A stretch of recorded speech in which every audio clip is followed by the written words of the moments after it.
And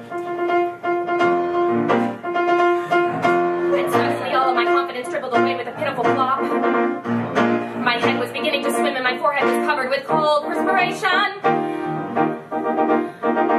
I started to reach for a book and my hand automatically came to a stop. I don't know how long I suppose in a victim of panic and mortification. Oh, how I wanted to flee.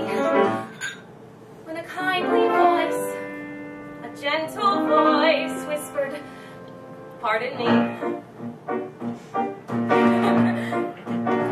And there was this dear, sweet, clearly respectable, vaguely bespectacled man who stood by my side and quietly said to me, "Ma'am, don't mean to intrude, but I was just wondering, are you in need of some help?" I said no.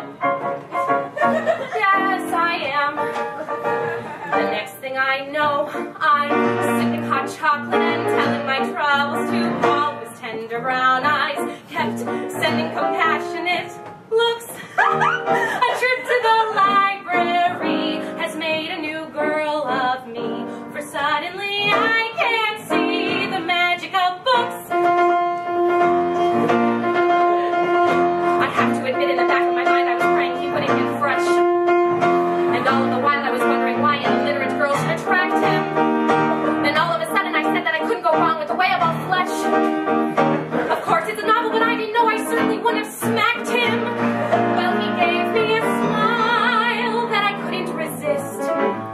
And I knew at once how much I liked this optometrist.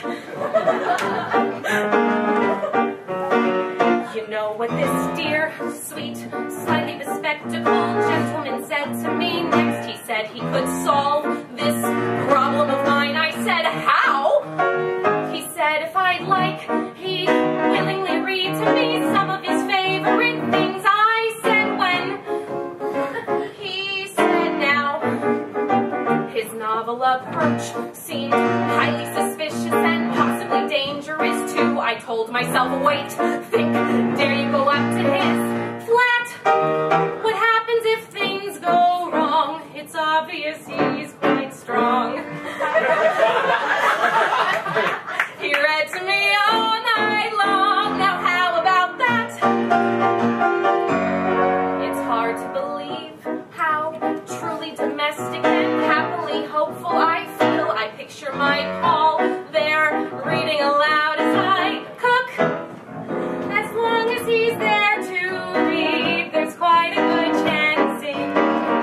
chance that I'll never need to open a book.